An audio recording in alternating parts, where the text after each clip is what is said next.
আজ শেষ পর্ব। হযরত আয়েশা, তালহা এবং জুবাইর রাদিয়াল্লাহু আনহুম বললেন, তুমি ঠিক বলছো, সুন্দর বলছো, ফিরে যাও। যদি হযরত আলীও আসেন এবং তোমার মতো কথা বলেন তাহলে বিষয়টি কল্যাণকর হবে। সুতরাং হযরত কাকা রাদিয়াল্লাহু আনহু ফিরে গেলেন।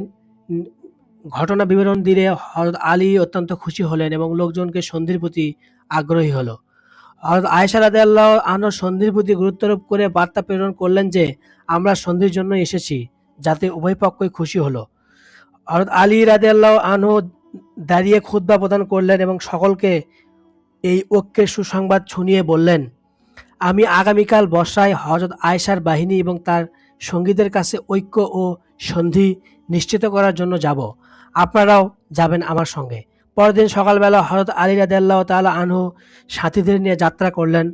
হযরত আয়েশা, তালহা এবং জুবাইর রাদিয়াল্লাহু আনহুমও হযরত আলীকে ইস্তিকবাল জানানোর জন্য বের হলেন। ইতিমধ্যে হযরত ওসমানকে হত্যাকারীদের মধ্যে থেকে কিছু লোক সুযোগ বুঝে আকস্মাৎ হযরত তালহা এবং জুবাইরের উপর আক্রমণ করার নির্দেশ দিলেন। তারা বললেন, আমিরুল মুমিনিন হযরত আলী তো বিষয়টি শান্ত মুলতবি করার নির্দেশ নির্দেশ দিয়েছেন। আমরা তো তার সঙ্গে সন্ধির বিষয়টি চূড়ান্ত করার জন্য এসেছি। ওদিকে যখন হযরত আলী রাদিয়াল্লাহু তাআলা আনহুর যখন বসরাগামী তার সাথীদের সঙ্গে সন্ধির বিষয়ে কথাবার্তা বলছিলেন, ঠিক সেই মুহূর্তে কিছু মানুষ তাদের প্রশ্ন করতে আরম্ভ করলেন, এই লোকগুলো কি কিসাসের দাবি করার অধিকার আছে? হযরত আলী বললেন, হ্যাঁ আছে। আবার জিজ্ঞাসা করলো, তাহলে আপনার কি বিলম্ব করা অধিকার আছে? তিনি বললেন, হ্যাঁ আছে। আবার তারা বলল, তাহলে কি আগামীকাল যদি উভয় পক্ষ রণাঙ্গনে মুখোমুখি হয় তাহলে অবস্থা কি দাঁড়াবে? হযরত আলী বললেন, আমি আশা করছি উভয় পক্ষে যে কেউ পরিষ্কার হৃদয় নিয়ে আল্লাহর জন্য নিহত হবে, আল্লাহ তাআলা তাদেরকে জান্নাতে প্রবেশ করাবেন। উভয় পক্ষ মুখোমুখি হলো, সকলের হৃদয় প্রশান্ত ও নিশ্চিত হলো। প্রত্যেকেই এই সমস্যা নিরসন প্রকল্পে হযরত আলীর হাতে সিদ্ধান্ত প্রদান করতে একমত হয়ে গেলেন যে তিনি যথাসময়ে বিষয়টি সমাধান করবেন। আল্লামা ইমাম ইবনু কাসিরের ভাষায়, তারপর লোকজন সবচেয়ে উত্তম রাতে ঘুমিয়ে গেলে কিন্তু হযরত ওসমানের হত্যাকারীদের জন্য এ রাতটি ছিল সবচেয়ে নিকৃষ্ট। এরপর কি হলো? যেসব খলনায়কেরা হযরত ওসমানকে হত্যা করেছিল তারা নতুনভাবে অনিষ্টতা ও নৈরাজ্যের সূত্রপাত ঘটালো। ঐক্যবদ্ধ মুসলিমদেরকে বিক্ষিপ্ত করার নিশ্ছিদ্র মুসলিম জামায়াতের মাঝে ছিদ্র তৈরির অপপ্রয়াস আরম্ভ করলো। তারা বিভিন্নভাবে বিভক্ত হলো। মুসলিমদের জামায়াত থেকে বিচ্ছিন্ন নৈরাজ্য সৃষ্টিকারী এই নাম ধরার মুসলিমদের দুই বাহিনীর মাঝে ছড়িয়ে পড়ল। হযরত আলী রাদিয়াল্লাহু আনহু সন্ধি ও ঐক্যের বিষয়টি ঘোষণা করলেন। লোকজনের কাছে সংবাদ পৌঁছে গেছে যে তিনি আগামীকাল বর্ষা অভিমুখে যাত্রা করবেন। প্রকৃত ঘটনাটি প্রতিভাত হয়ে উঠলেন। উভয় পক্ষ থেকে উদ্দেশ্য সুন্দরভাবে মুসলিমরা ঐক্যবদ্ধ হতে যাচ্ছিলেন। ঠিক সেই মুহূর্তে নৈরাজ্যবাদীদের নেতারা একজোট হলো, যাদের মধ্যে আস্তার নাখাই, সুয়াই বিন আউফা ও ইবনু সাউদা খ্যাত আবদুল্লাহ বিন সাবা, সালিম বিন সালাবা এবং গুলাম বিন হাসিম ছিল অন্যতম। আল্লামা ইমাম ইবনু কাসিরের ভাষ্যমতে, আলহামদুলিল্লাহ, তাদের মধ্যে একজন সাহাবীও ছিলেন না। তাদের মধ্যে সবচেয়ে নিকৃষ্ট এবং মূল পরিকল্পনাকারী ছিল আবদুল্লাহ বিন সাবা। আড়ালে আড়ালে তাদের হাজার হাজার মানুষ একত্রিত হলো। তারা পরস্পরের হযরত আলী, আয়েশা এবং তাদের সাথীদের ঐক্যবদ্ধ হওয়ার ভয়াবহতা আলোচনা করে সিদ্ধান্ত গ্রহণ করল। সাহাবায়ে কেরামের এই ঐক্য তাদের জন্য আশঙ্কাজনক। তাদের মধ্য থেকে একজন বলল, তাহলে আমরা ওসমান রাদিয়াল্লাহু তাআলা আনহুর ব্যাপারে আলীর সঙ্গে যুক্ত হব। কিন্তু আবদুল্লাহ বিন সাবা এই মতামতকে বুদ্ধিহীন সাব্যস্ত করে তা থেকে সতর্ক করে বলল, তোমাদের মুক্তির পথ হলো তোমরা লোকজনের ভিড়ে মিশে যাবে। অতঃপর যখন লোকজন একত্রিত হবে তাদের মধ্যে অনুপ্রবেশ করবে এবং কৌশলে তাদের মাঝে যুদ্ধে ঝাঁপিয়ে বাধা দেবে। সাবধান, কোনোভাবেই তাদের ঐক্যবদ্ধ হতে দেবে না। এই পরিকল্পনা বাস্তবায়ন করতে পারলে তাদের উভয় পক্ষে আত্মরক্ষার চিন্তায় তোমাদের কথা ভুলে যাবে।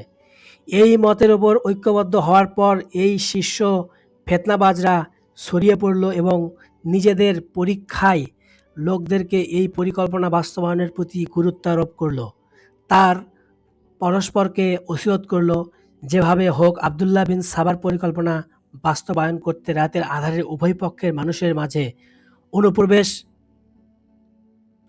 করে রাতের আঁধারে নিজের পার্শ্বস্থ লোকেদের মাঝে যুদ্ধ ছড়িয়ে দিতে হবে এবং তাদের মাঝে প্রবেশ করে তাদের ওপর যুদ্ধ চাপিয়ে দিতে হবে। প্রিয় পাঠক, এখন এই ফিতনাটি নিয়ে ভাবুন। বহু মুনাফিক নেতা তার কৌশল বাস্তবায়ন করছিল, তারপর আধারে তাদের গ্রুপগুলো নৈরাজ্য বাস্তবায়নে ছড়িয়ে পড়ল। এটা তো অস্বাভাবিক বিষয় নয় যে মানুষ শান্তির ঘুম আচ্ছন্ন হওয়ার পর বুঝতেই পারবে না যে তাদের ওপর কিভাবে কোথা থেকে আক্রমণ করা হচ্ছে। সঙ্গত কারণে সতর্ক ও সচেতন হয়ে চিন্তাভাবনা করে প্রস্তুতি গ্রহণ করার শক্তি তাদের থাকবে না। এমন পরিস্থিতিতে তারা আত্মগোপন করার জায়গাও খুঁজে পাবে না। আল্লামা ইমাম ইবনু কাসির রহমতুল্লাহ আলাইহি বলেন, ঠিক আমরা যেমন বলেছি, তিনি এই ফিতনা সম্পর্কে সবচেয়ে আস্থাপূর্ণ ইতিহাস বর্ণনা করেছেন এবং বিষয়ভিত্তিক গভীর থেকে গবেষণা করেছেন, যার নির্যাস এমন প্রায় 2000 আতাতকারী ফজরের পূর্বেই প্রস্তুত হয়ে বের হলো। তারপর প্রত্যেক দল নিকটস্থ মুসলিমদের মাঝে অনুপ্রবেশ করে তাদের উপর তলোয়ার দ্বারা আক্রমণ করলো। আক্রমণের শিকার হয়ে মুসলিমদের দুই দলই আত্মরক্ষার জন্য প্রস্তুত হয়ে গেল।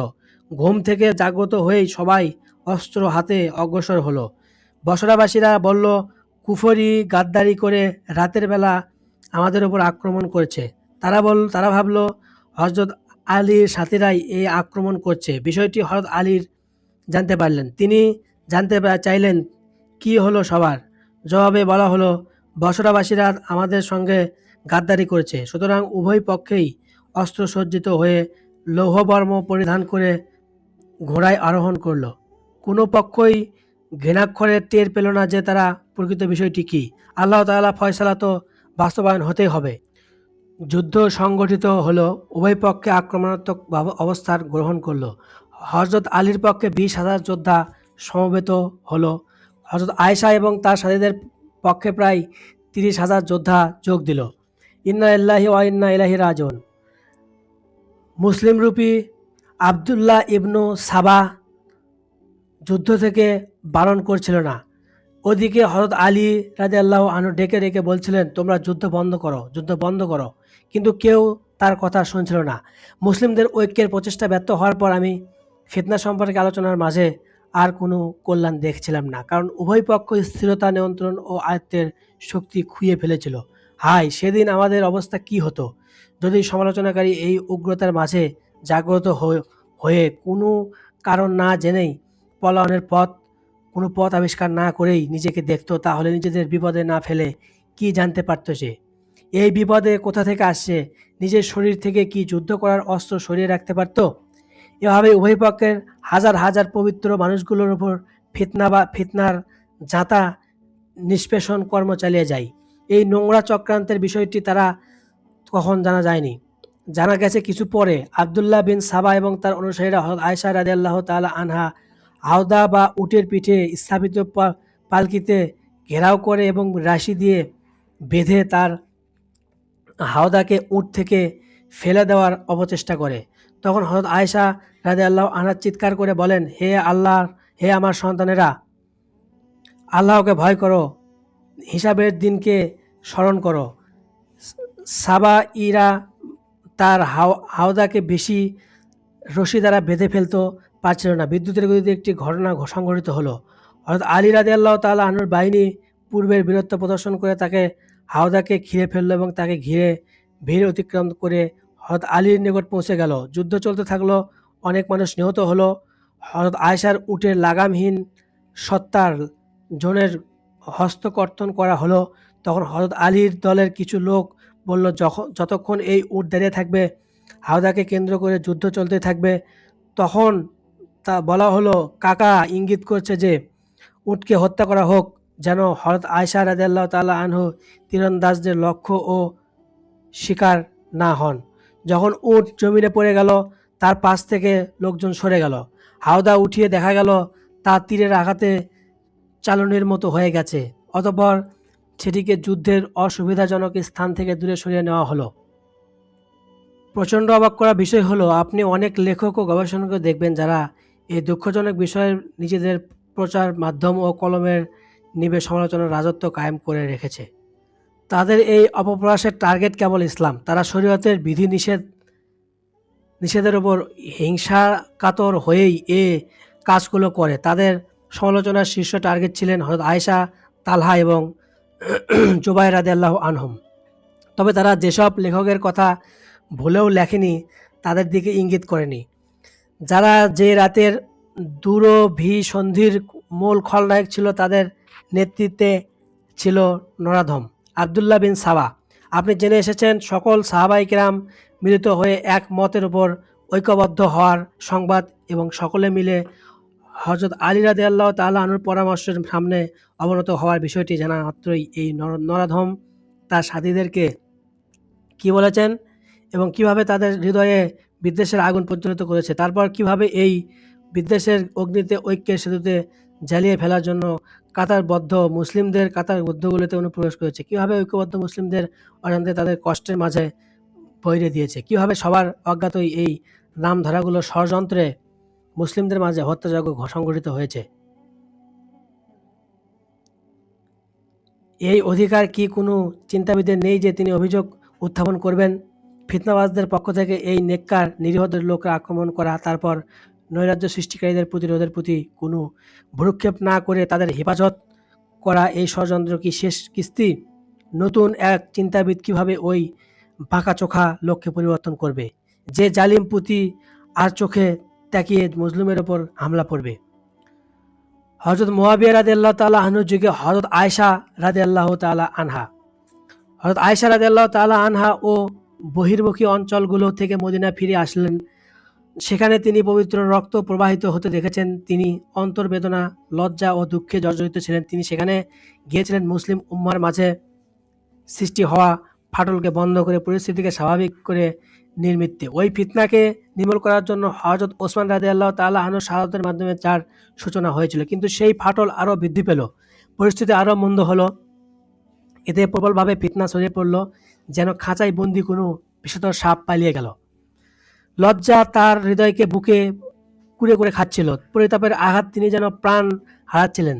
তার কারণে প্রবাহিত রক্তস্রোতের কথা স্মরণ করে অবিরাম কান্না করছিল, অথচ সেই রক্তস্রোত কোনো উপকার বয়ে আনেনি। ফিতনার দানাবলকে করতে পারেনি নির্বাপিত। তার জীবনীকারগণ বলেছেন, যখন তিনি কোরআন তিলাওয়াত করতেন তার সামনে দিয়ে এই আয়াতটি অতিক্রান্ত হতো, তোমরা নিজেদের ঘরে অবস্থান করো। তখন তিনি বিলাপ করে ক্রন্দন করতেন এবং উষ্ট্রীয় যুদ্ধে নিজের কৃতকর্মের কারণে এই আয়াতটি বারংবার তিলাওয়াত করে নিজেদের তিরস্কার করতেন। এরপর থেকে তিনি প্রায় সমস্ত কাজ বাদ দিয়েছিলেন, কেবল এই কাজগুলো তিনি জারি রেখেছিলেন। ইবাদত করতেন, কোরআন তেলাওয়াত করতেন, সাদকা করতেন, সমতা বিধান করার চেষ্টা করতেন। তার কাছে যা আগত প্রতিনিধি দলগুলো ইলমি জিজ্ঞাসার জবাব দিতেন। হযরত মুয়াবিয়া রাদিয়াল্লাহু তাআলা আনহু নিজের খেলাফতের তার নৈকট্য লাভের চেষ্টা করতেন, তার সঙ্গে সুসম্পর্ক বজায় রাখার ফিকির করতেন। কিন্তু তিনি কোনোভাবেই হযরত মুয়াবিয়া রাদিয়াল্লাহু তাআলা আনহুকে সহযোগিতা করতেন না। বিশেষত হযরত মুয়াবিয়া রাদিয়াল্লাহু তাআলা আনহু কিংবা তার সাথীদের হাতে অধিক হারে তিক্ত ঘটনা সংঘটিত হওয়ার কারণে হযরত আয়েশা আরও বেশি অসহযোগিতার পরিচয় দিয়েছেন। সেসব তিক্ত ঘটনার মধ্যে একটি হলো তার ভাই মুহাম্মদ বিন আবু বকরের হত্যা, যাকে হযরত আলী রাদিয়াল্লাহু তাআলা আনহু মিশরের গভর্নর নিযুক্ত করেছিলেন। হযরত মুয়াবিয়া রাদিয়াল্লাহু তাআলা আনহুর বিশাল এক বাহিনী তাকে বন্দী করে এবং বন্দী অবস্থায় তাকে নৃশংসভাবে হত্যা করা হয়। তার হত্যার ঘটনায় হযরত আয়েশা রাদিয়াল্লাহু তাআলা আনহা মারাত্মকভাবে ব্যথিত হয়ে মুহাম্মদের পরিবারকে নিজের কাছে নিয়ে এসে তাদের দেখাশোনা করেন এবং তাদের সঙ্গে দয়ার্দ্র আচরণ করেন।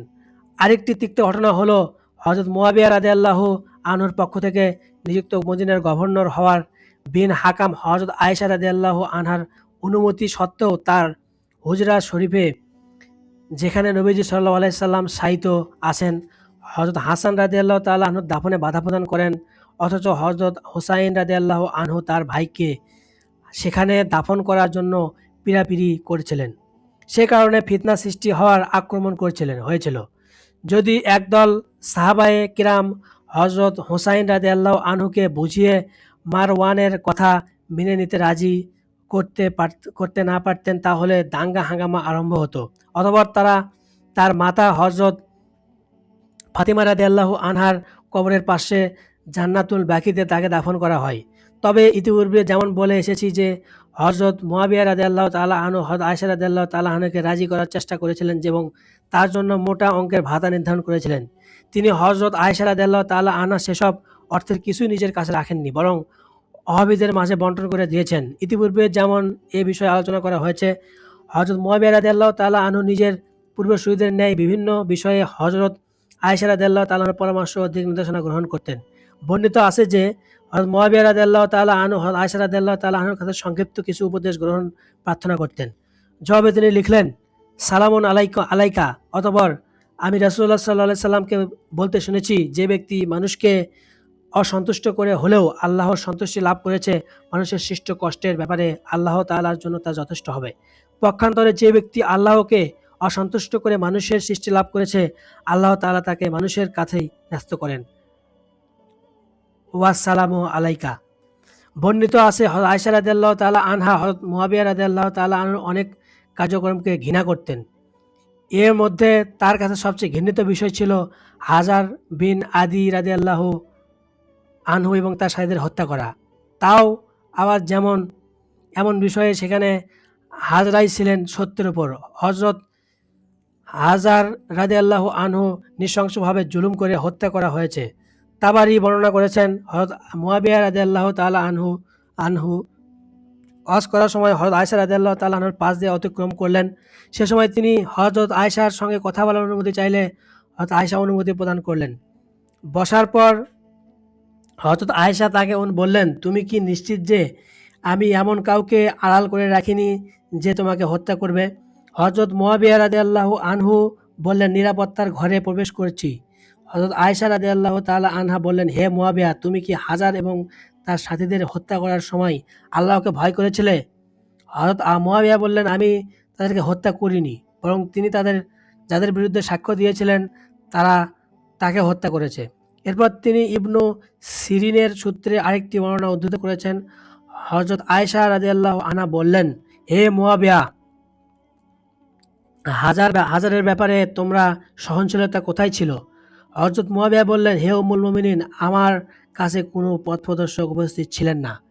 ইবনু সিরিন বললেন, আমরা সংবাদ পেয়েছি যে হযরত মুয়াবিয়া রাদিয়াল্লাহু তাআলা আনহু মৃত্যুর মুহূর্তে বলেছিলেন, হে হাজার, তোমার সঙ্গে আমার দিনটা অনেক দীর্ঘ।